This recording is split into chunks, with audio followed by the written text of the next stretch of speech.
આપણું વિવેચન સાહિત્ય, ગુજરાતીમાં વિવેચનની પ્રક્રિયાની શરૂઆત.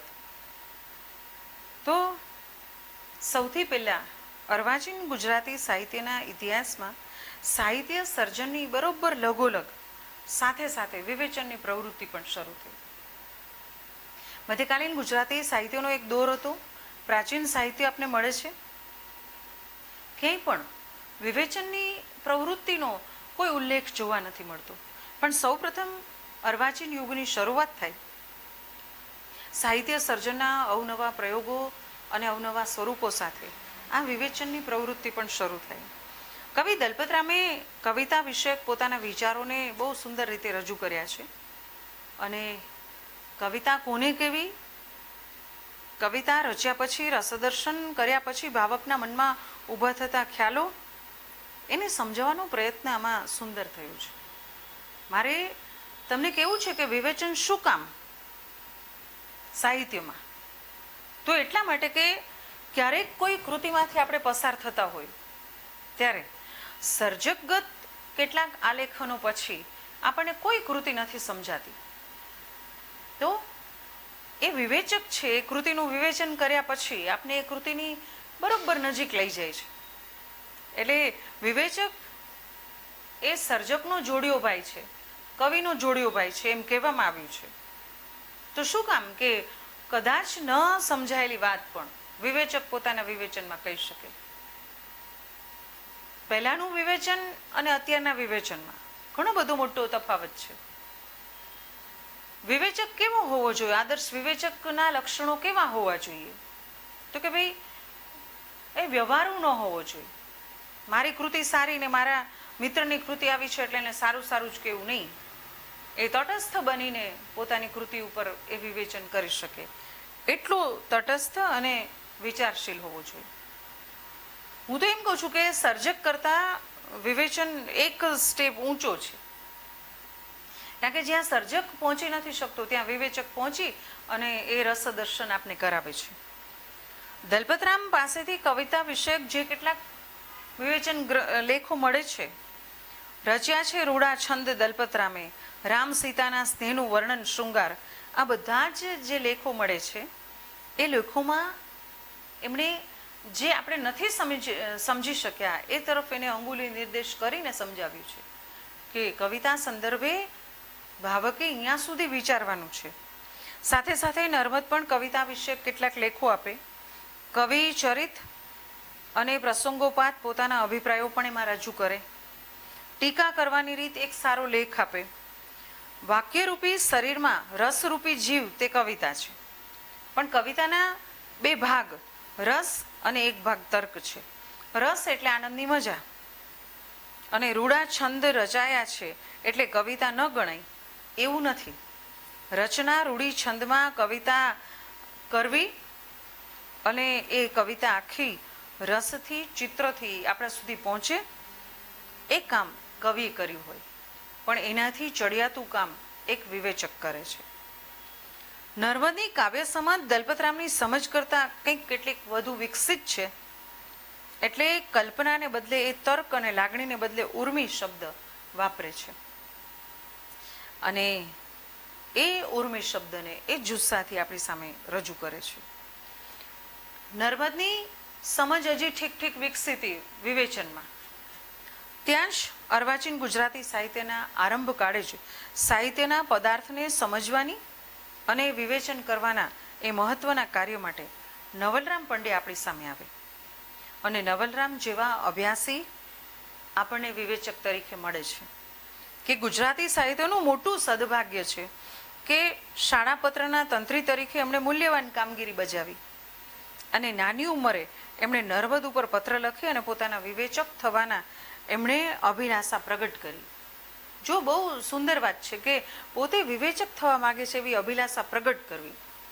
તમે કોઈના વિશે સાચી માહિતી આપો સારી કરતા, એ જવાબદારીનું કામ છે.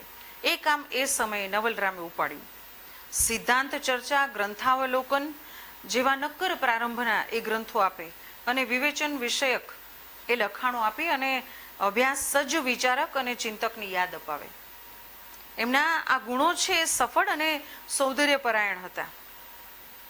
ગોવર્ધનરામ વિવેચક તરીકે નવલરામની મધુકર વૃત્તિની પ્રશંસા પણ એટલી જ કરે, કારણ કે ભમરો છે એક ફૂલ ઉપરથી બીજા ફૂલ ઉપરથી ત્રીજા ફૂલ ઉપરથી સારી સારી રસની પ્રક્રિયાને એ ભેગી કરે છે અને સુમધુર રીતે એ રસપાન કરે છે.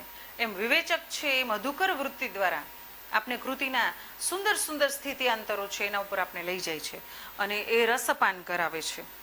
સૌંદર્ય પરાયણતા ગોવર્ધનરામે જે નવલરામની જોઈ, મધુકરનો ગુંજારવ તરીકે વિવેચક તરીકે એને ઓળખાવે છે. નવલરામે વિવેચક માટે સ્વસ્થતા, શરદયતા, તટસ્થતા, બહુશ્રુતતા અને મર્મજ્ઞતા જેવા ગુણોની આવશ્યક એવી બાની હોવી જોઈએ એ માપદંડ વિવેચક માટે આપ્યો અને એ માપદંડ સર્વસ્વીકૃત થયો. યુનિવર્સિટીનું શિક્ષણના પરિણામે વધુ પરિષ્કૃત થયેલી સાહિત્ય રુચિ અને એને લીધે સાહિત્યના વિવેચનો બે ડગલા આગળ આવ્યા. મણિલાલ દ્વિવેદી આવે અને ગ્રંથાવલોકન કાવ્ય વિષયક કેટલીક વાતો કરે અને એનું વિવેચન સાહિત્ય આપણા સુધી પહોંચે. શબ્દવાળું, ગંભીર, નિષ્ઠાવાળું અને અર્થ ગૌરવ ધરાવતું, ભાષાથી અલંકૃત અને સંસ્કૃત કાવ્યશાસ્ત્રના ઊંડા અભ્યાસુ એવી વિવેચન પ્રવૃત્તિ કરનાર નરસિંહરાવ દિવેટિયા મનોમુકુરના 4 ભાગ લઈને આવે અને આપણે છંદ, સંગીત જેવા વિષયો ઉપર, કાવ્યના વિષયો ઉપર વિવેચનના કેટલાક પ્રશ્નો છે એ ચર્ચે આપણી સાથે. વિવેચકમાં નરસિંહરાવનો કવિતા વિચાર નામે પુસ્તક બહુ ઉત્તમ રીતે ગ્રંથસ્થ કરવામાં આવ્યું અને અત્યારે પણ એ પ્રાપ્ય છે. ગોવર્ધનરામ ત્રિપાઠીએ સાક્ષર જીવન અને ક્લાસિક પોએટ્સ ઓફ ગુજરાત નામનું પુસ્તક આપે છે વિવેચનનું. રમણભાઈ નીલકંઠ પાશ્ચાત્ય સાહિત્યના અધ્યયનને કારણે વર્ડસવર્થની કાવ્ય વિચારણા ને અનુસરી અને વિવેચન વિચારણા રજૂ કરે છે. વૃત્તિમય ભાષ, કવિતા અને છંદ જેવા મહત્વના લેખ સંગ્રહો આપે છે. વળી સ્વાનુભવ રસિક કવિતા અને સ્વાનુભવ રસિક કવિતાનો ભેદ પાડી અને સર્જક કવિતા કરતાં ચડિયાતી એ શું છે તો કે કવિની ભાવસૃષ્ટિ અને સર્જકની ભાવસૃષ્ટિ અને ભાવકની ભાવસૃષ્ટિ, આ ત્રણેયનો ભેદ આપને બતાવ્યો છે. કેશવ વર્ષદ ધ્રુવ પણ સંસ્કૃતના અભ્યાસી અને અનુવાદક એ દ્રષ્ટિએ એક આખો પ્રેમાનંદના જીવનના 5 પ્રસ્તાવ એવે એક નોંધપાત્ર વિવેચન ગ્રંથ આપે. મટુભાઈ કાંટાવાળાએ પ્રેમાનંદના નાટકોનો ઉપર લેખ લખી અને વિવેચનનું કાર્ય કરેલું છે. આચાર્ય આનંદ શંકર ધ્રુવની વાત આવે તો સાહિત્ય વિચારણાના લેખો, કાવ્ય તત્વ વિચાર, સાહિત્ય વિચારના લેખો જે સંગ્રહાયા છે એ આપણને યાદ આવે. વસંત સામાયિકમાં એને પૂર્વ અને પશ્ચિમની વિવેચનાને સાથે રાખી અને સાહિત્ય વિભાવના દ્વારા ઉપયોગી થાય એવી વિવેચના આપણને આપી છે. સમતોલ, સ્વસ્થ અને સમન્વયની દ્રષ્ટિએ એ ઉત્તમ વિવેચન રહ્યું છે. વિવિધ વ્યાખ્યાનો દ્વારા, કવિતા શિક્ષણ દ્વારા, નવીન કવિતા દ્વારા જે કેટલાક વ્યાખ્યાનો મળે છે, લિરિક એટલે કે ગીત વિશે જે કેટલુંક કંઈક ગ્રંથસ્થ થયું છે એ રાવી પાઠક આપણને આપે અને કાવ્યની શક્તિ, અર્વાચીન કાવ્ય સાહિત્યના વેણો, સાહિત્યનો વિમર્શ જેવા કેટલાક પુસ્તકનું એમણે વિવેચન કરેલું છે. ત્રિવી એટલે કે વિજયરાય વૈદ્ય, ત્રિવીના ઉપનામથી વિશ્વનાથ ભટ્ટ, વિષ્ણુપ્રસાદ ત્રિવેદી, સમતોલ, પાકટ અને મૂલ્યનિષ્ઠ એવું વિવેચન આપને આપે. જુઈ અને કેતકી, લીલા સૂકા પાન જેવા વિવેચન ગ્રંથો દ્વારા તાત્વિક કવિતા વિચારનો ભાવ આપેલો છે. ઝવેરચંદ મેઘાણીએ જન્મભૂમિ દૈનિકમાં પણ કલમ અને કિતાબ કોલમ દ્વારા સાહિત્ય વિવેચનાનો એક નાનો પ્રયાસ કરેલો. કેટલાક વિવેચનો, કેતકીના પુષ્પો, સામળની વાર્તા સાહિત્ય જેવા વિવેચન ગ્રંથો આપી એમને પણ પોતાની કલમ વિવેચન ક્ષેત્રે ચલાવી છે. અનંતરાય રાવળ હોય કે પછી આપણે કઈ રાવી પાઠક હોય કે વિજયરાય વૈદ્ય હોય કે મંજુલ મહેતા હોય, ડોલરાય માકડ હોય કે અનંતરાય રાવળ હોય કે ધીરુભાઈ પટેલ હોય, આ બધાએ નવચેતન, બુદ્ધિ પ્રકાશ, સંસ્કૃતિ, ગ્રંથ, સાહિત્ય, ફાર્બસ ત્રૈમાસિક, પરબ, ઉદ્દેશ જેવા સાહિત્યિક સામયિકો પર સાહિત્ય વિવેચનાની આબોહવા જાળવી અને એ આબોહવાને હજી પણ આજના આધુનિક સાહિત્યમાં જાળવી રાખી અને પ્રશસ્ય પુરસ્કાર કર્યો છે વિવેચનની પદ્ધતિમાં. એટલે ગુજરાતી સાહિત્યમાં ખાસ કરીને વિવેચનની કોઈ એવી સીમાઓ ક્યાંય ખુલી નહોતી. ત્યારે અર્વાચીન ગુજરાતી સાહિત્યમાં આ વિવેચનની સીમા ખુલી અને આજે ઉત્તરોત્તર કેટલો પણ એનો વિકાસ થયો છે. અને નાની નાની કૃતિઓ ઉપર, નાની નાની કાવ્ય રચનાઓ ઉપર એ વિવેચનો, એ રસદર્શનો થયા છે કે જેને કારણે સર્જકની અનુભૂતિ સુધી એ વિવેચક સર્જકનો વિવેચન સુધી એ ભાવકને હાથ ઝાલી અને પહોંચાડે છે. અને સાચી કૃતિનું મૂલ્યાંકન ત્યારે થાય છે. અત્યારે અનુવાદની પ્રવૃત્તિઓ બહુ ચાલી રહી છે. એટલે ઘણી વિદેશી કૃતિઓ, ઘણી પરપ્રાંતની કૃતિઓનું એક અનુવાદ કૃતિ તરીકે આપણી પાસે આમ આવે તો આપને નથી સમજાતી અમુક વસ્તુ, ત્યારે વિવેચક છે એ સર્જકનું જોડિયો ભાઈ એટલે કહેવામાં આવ્યું છે કે ભાવકને સાચી કૃતિ સુધી પહોંચાડે અને સાચી કૃતિના ભાવનું દર્શન કરાવે એ વિવેચકનું કામ છે. એટલે વિવેચકનું કામ છે એ કાંટો કાઢવાનું છે અને કાંટો કાઢ્યા પછી જે આરામપ્રદ અનુભૂતિ થાય એ અનુભૂતિ કરાવવાનું છે. એટલે આપને ગુજરાતી સાહિત્યમાં આવા આદર્શ વિવેચકો મળ્યા એ આપણું સદનસીબ છે. અહીંયા આપણે આ મુદ્દો પૂરો કરીએ છીએ. હવે પછીના બીજા મુદ્દામાં આપણે મળીશું. ત્યાં સુધી નમસ્કાર.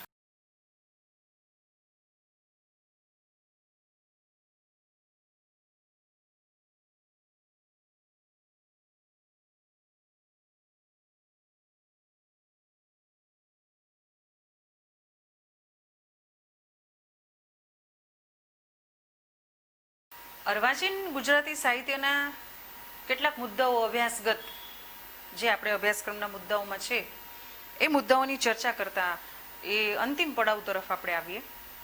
અને 4 કૃતિઓ કૃતિ પરિચયમાં પૂછાય છે. એમાં સૌથી પહેલી કૃતિ છે મારી હકીકત. મારી હકીકત સ્વરૂપ આત્મકથાનું છે અને સર્જક નર્મદ છે. તો જ્યારે પણ કૃતિ લક્ષી મૂલ્યાંકન કરવાનું આવે, કૃતિ પરિચય આપવાનું આવે, ત્યારે સૌથી પહેલું કામ કે સર્જકનો પરિચય અને એના સ્વરૂપનો પરિચય આપવાનો. કે નર્મદ અર્વાચીન ગુજરાતી સાહિત્યનો ગદ્ય પદ્યનો આદ્ય પ્રણેતા અને જાગૃત કવિ, લેખક, સર્જક, અવનવા એવા કાવ્ય સ્વરૂપો પર પોતાની કલમ ચલાવી અને આત્મકથા જેવા સ્વરૂપ ઉપર પણ પોતાની કલમ ચલાવે છે. નર્મદ જન્મ શતાબ્દી નિમિત્તે સૌપ્રથમ 1934માં પ્રગટ થયેલું નર્મદનું જ પુસ્તક મારી હકીકત ગુજરાતી ભાષાની સર્વપ્રથમ આત્મવૃત્તાંતની આ તો કે એક મોટી જવાબદારી સાહિત્યની આપણને આપે આ પુસ્તક સ્વરૂપે. દુર્ગારામ મહેતાએ આ અગાઉ રોજનીશી લખેલી, પણ એ ટાંચણ રૂપ બની હતી. એમ એને આત્મકથા ન કહી શકાય. આત્મકથા એટલે શું? તમારા આત્માની, તમારી જાતની કથાને એમાં લખવાની છે. તો આત્મકથાનું પહેલું પાસું કે એમાં ખોટું ન ચાલે, જે છે એ યથાર્થ અને એટલું જ સાચું બયાન હોવું જોઈએ. એટલે આત્મકથાકાર ક્યાંય કલ્પનામાં રાચતો હોય એવું ન ચાલે. એટલે પુષ્કળ પ્રમાણમાં આપણને સચ્ચાઈનો સામનો કરવાનો આવે આત્મકથામાં. મારી હકીકત દ્વારા નમૂનેદાર આત્મકથા આપી અને એની હોંશે જે જહેમત દર્શાવી છે આત્મકથા આપવામાં, એ હોંશ અને જહેમત અંદર દેખાઈ આવે છે. સભાન રીતે લખાયેલી ગુજરાતી ભાષાની સર્વપ્રથમ આત્મકથા છે. સર્જક છે એ સભાન બની જાય છે કારણ કે પોતાની જાતનું આલેખન કરવાનું છે. અહીંયા નવલકથાય નથી ને કવિતાય નથી ને નાટકય નથી કે ક્યાંક કલ્પનાનું આરોપણ થઈ શકે. અહીંયા જે છે એ સાચુકલું દર્શન કરાવવાનું છે. અને માટે નર્મદે પોતાના જન્મથી શરૂ કરી એનો ઉછેર, અભ્યાસ, ઘડતરમાં કેટલાક વ્યક્તિ લોકોનો ફાળો છે એનો, એમાં જે પ્રસંગો છે એ પ્રસંગોનું યથાતથ આલેખન, પોતાના દાદા પુરુષોત્તમ દવે છે અને પિતા લાલશંકર દવે છે. લાલશંકર લહિયાનું એક રેખાચિત્ર એ પોતાની આત્મકથામાં મૂકે અને બહુ સુરેખ રીતે મૂકે કે આખા એના પિતાના જીવનનો અને જીવન ઘડતરનો એના જીવનમાં કેવો ફાળો છે. એટલે આખું એ પ્રકરણ સુંદર બને છે. પોતાના સમયમાં બની ગયેલી જે મહત્વની ઘટનાઓ છે, સુરતની આગનું બયાન છે, એ સરસ રીતે અંદર આલેખાયેલું છે. નર્મદ પોતાના જીવનના કેટલાક પ્રસંગો છે અતિશય મહત્વના બન્યા છે. એ પ્રસંગોને, હકીકતોને અને એ રજૂઆતને તારીખ, તિથિ, વાર અને પ્રસંગોમાં જે યથાતથ હતું એ જ સત્ય સાથે નિરૂપણ કરે છે. એટલા માટે એ વધુ મહત્વનું બને છે. એના ચંચળ રંગીલા સ્વભાવનું પણ વર્ણન કરે છે અંદર, અને બહુ સભાનતાપૂર્વક એનું નિરૂપણ છે. જ્યારે અંગત પ્રેમ પ્રકરણની બાબત આવે છે ત્યારે પણ એ એટલી જ સહજતાથી પોતાની વાતને રજૂ કરે છે. ક્યારેક વાચકોને સુરુચિનો આઘાત પહોંચાડે એવું પણ ક્યાંક લખે છે. આત્મકથાકાર તરીકે હોવો જોઈએ એટલો નિરક્ષીર વિવેકનો થોડોક અભાવ નર્મદમાં દર્શાય છે. અને એટલા માટે વધુ પડતા એ અભાવને કારણે એની આત્મકથામાં જે સભાનતા, સાવધાનીના તત્વો જોવા મળતા હોય એ તત્વો ક્યાંક કલા સ્વરૂપને નુકસાન પહોંચાડે છે. એટલે ગુજરાતી ગદ્યની મર્યાદાને લીધે એની આત્મકથા કેટલી કલાગત અને મર્યાદાઓને નજરે ચડે એવી બની છે. પણ એ તો અપવાદ છે. એ અપવાદને બાદ કરતાં જો આપણે વિચારીએ તો સત્યનિષ્ઠા અને નિખાલસતાથી ભરેલી જે જીવનકથા છે, એ વાંચન રસ છે, એ ભાવકને જરૂર રસને પૂરો પાડ્યો છે એમ આપણે કહી શકીએ. એવી નર્મદની મારી હકીકત એ આત્મકથા રહી છે. અહીંયા આપણે આ કૃતિની એક નાનકડી સમજ છે એને પૂરી કરીએ છીએ. આપણે બીજી કૃતિ ઉપર આવીએ. બીજી કૃતિ આપણને જોવા મળે છે કરણ ઘેલો. ગુજરાતી સાહિત્યની આ પહેલી નવલકથા બને છે અને નંદશંકર તુળજાશંકર મહેતાના હાથે આ કૃતિ રચાઈ છે. નંદશંકર મહેતાએ ગુજરાતી સાહિત્યમાં આ કૃતિને યશ તો એટલો જ મળ્યો છે અને સઘળો સાહિત્ય યશ આ કૃતિને સદાય નિર્ભર રહેશે. 1866માં એની રચના થઈ. ગુજરાતી ભાષાની આ પહેલી મૌલિક નવલકથા બને છે. 1862માં આ નંદશંકર તુળજાશંકર મહેતા આપણને આ કૃતિ આપે.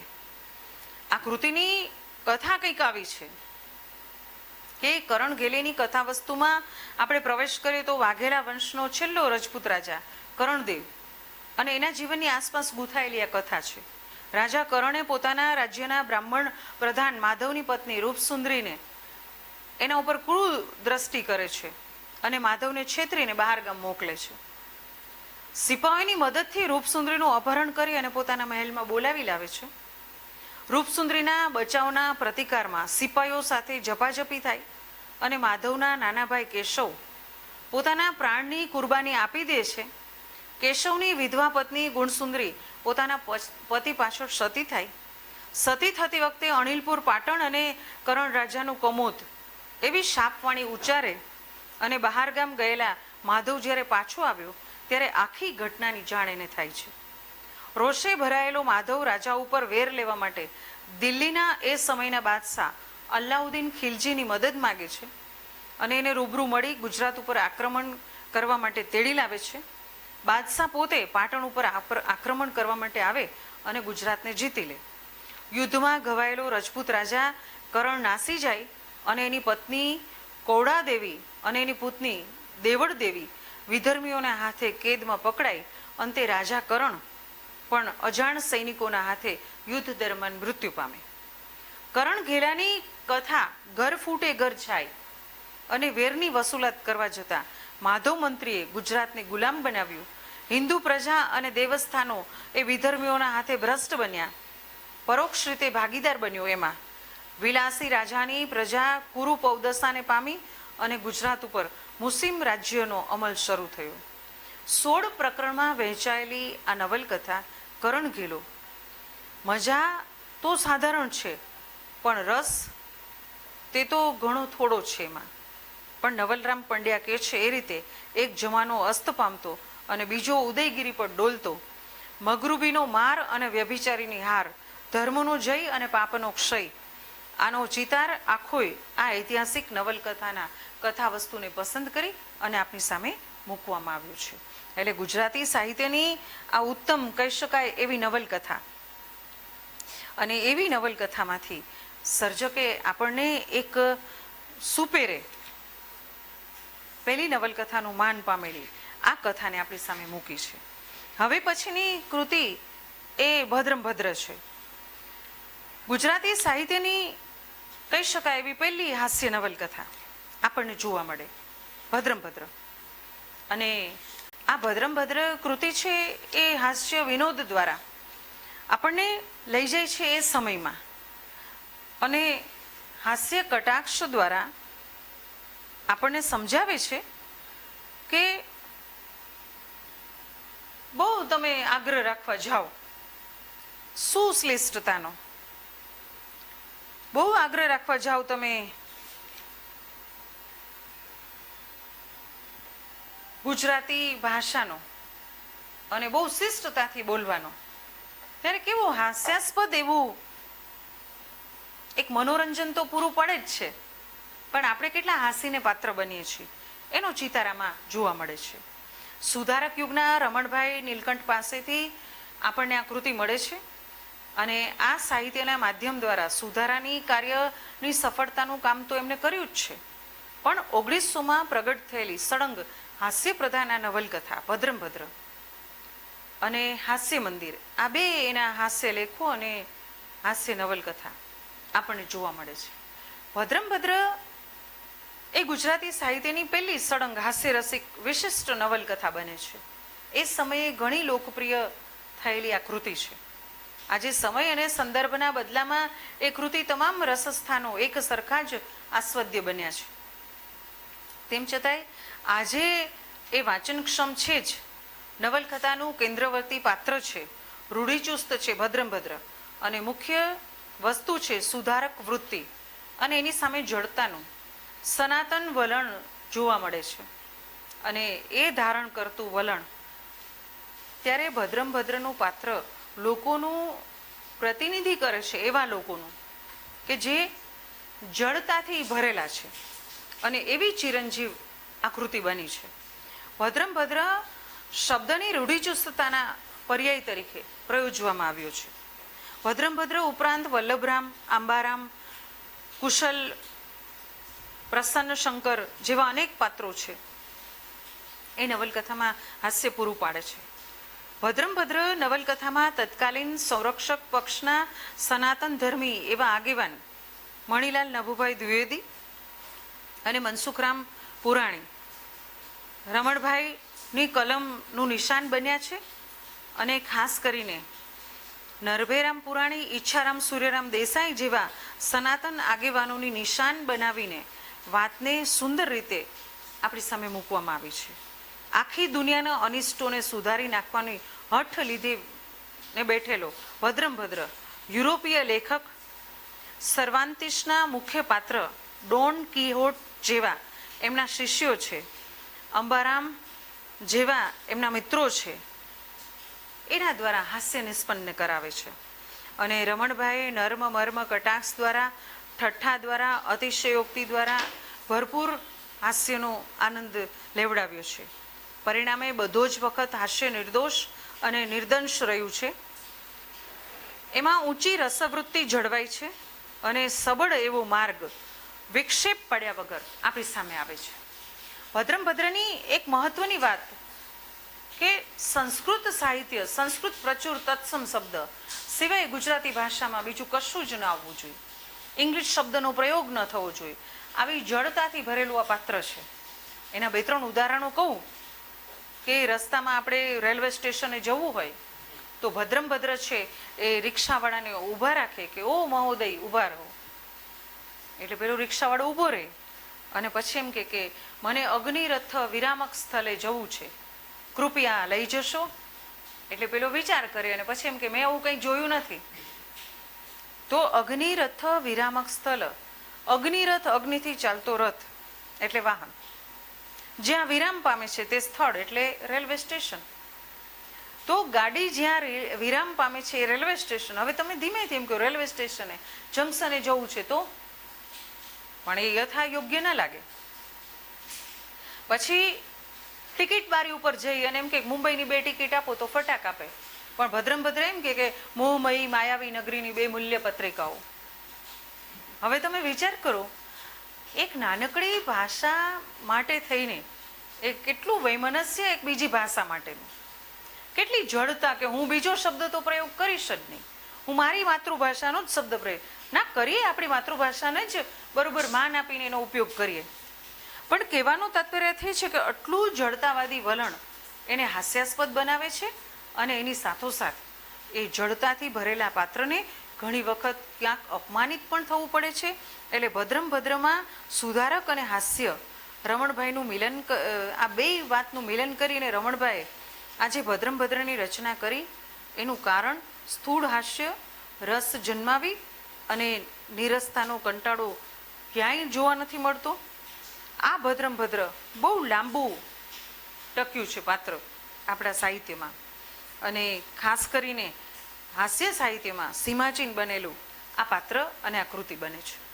આપણા અભ્યાસના મુદ્દાની અંતિમ કૃતિ આવે અને એ કૃતિ છે જયાજયંત. ગુજરાતી સાહિત્યમાં ભાવપ્રધાન નાટકો આપણને નાનાલાલ પાસેથી મળે છે, અને નાનાલાલ પાસેથી મળતા આ બંને નાટકો ઇન્દુકુમાર અને જયાજયંત સુંદર રચના છે. અને એ રચનામાં કવિએ આત્મલગ્ન, દેહલગ્ન નહીં પણ આત્મલગ્નની એક ભૂમિકા આપણને જોવા આપી છે. જયાજયંત ભાવપ્રધાન નાટકોમાં સૂક્ષ્મ સેહની ભૂમિકાએ ઇન્દુકુમાર અને કાંતિકુમારીના યુગલની જેમ જ જયા અને જયંતનું આ પાત્ર આવે છે. નાટકની કેન્દ્રવર્તી ભાવના છે એ સ્નેહ અને દેહ વાસના નહીં, પણ એનાથી કંઈક નિર્મળ આત્મભાવના અને સ્નેહયોગ, દેહયોગનો જે ભાવ છે એ ભાવ આ નાટકમાં જોવા મળે છે. જયાજયંતની કથા વસ્તુ કંઈક આવી છે કે ગિરિ પ્રદેશમાં રાજકુમારી જયા પ્રધાન પુત્ર જયંતને ચાહે છે અને જયાની માતા એને કાશીરાજ સાથે પરણાવવા માગે છે. આથી જયા છે એ ગિરિ પ્રદેશમાં ભાગી નીકળે છે અને જંગલમાં શરૂઆતમાં જ પારધીના હાથે અને ત્યારબાદ નૃત્યદાસી તેમજ વામાચાર્યના પંજામાં એ ફસાઈ જાય છે. એ સપડાઈ ગયા પછી છૂટવાના કેટલાય મરણિયા પ્રયાસો કરે છે. જયા ગંગા નદીમાં ઝંપલાવે છે અને જયાની શોધમાં નીકળેલો એનો સ્નેહી જયંત એ ગંગા કિનારે આશ્રમ સ્થાપી અને તપોમય જીવન ગાળવાનું નક્કી કરી અને ત્યાં બેસી જાય છે. જયંતના શિષ્યો ગંગા નદીના કિનારે પ્રવાહમાં તણાતી બેભાન જયાને બચાવી અને આશ્રમમાં લઈ આવે છે. જયા અને જયંતનું પુનઃમિલન થાય છે.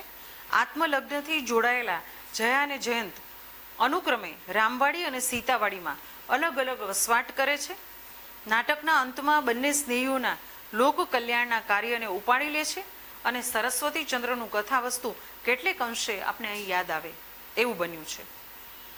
સુયોજિત વસ્તુ વિન્યાસ, પ્રસંગ સંકલનની કુશળતા, કાર્યવેગ, રહસ્યનો સ્ફોટ, ચમત્કાર જેવા અનેક નાટકોમાં કહી શકાય એવા આ બધા જ તત્વોને ધ્યાનમાં રાખી સંસ્કૃત નાટકની યાદ અપાવતી દેવી પાત્રો, ચમત્કારિકતા, જયા અને જયંત હંસને હંસની સાથેની જોડી છે એની ક્રીડા કરે, ત્રિકાળ દર્શન જેવા પ્રસંગો આવે અને ખાસ કરીને સર્જકતાનો જે સુખદ પરિચય કરાવે. જૂની રંગભૂમિના નાટકોમાં અને ખાસ કરીને પાશ્ચાત્ય નાટકોમાં આ બંનેની દ્રષ્ટિએ આ નાટક સિદ્ધ થાય છે અને મુખ્ય પાત્રોની ભાવનાની જે વ્યંજકતા છે એ વ્યંજકતાને અહીંયા મૂકી છે. નાનાલાલનું કહી શકાય એવું આ સુંદર ભાવપ્રધાન નાટક નાટ્યકૃતિની દ્રષ્ટિએ નોંધપાત્ર રહ્યું છે. આપણે મધ્યકાલીન ગુજરાતી સાહિત્યની ભેદરેખા અર્વાચીન ગુજરાતી સાહિત્ય કરતા સર્જક પરિચય, બે યુગનો પરિચય, સ્વરૂપોનો પરિચય, કૃતિઓનો પરિચય અને કેટલીક આપણી નાનકડી શોર્ટ નોટો દ્વારા અર્વાચીન ગુજરાતી સાહિત્ય ભાગ 1 નો કોર્સ આપણે અહીંયા પૂરો કરીએ છીએ. અને આ બધા જ તમામ પરીક્ષાલક્ષી મુદ્દાઓનો અભ્યાસ આપણે સંપૂર્ણપણે અહીંયા પૂર્ણ કરી અને આપણે 12મા પેપર ઉપર આવીશું. ત્યાં સુધી નમસ્કાર.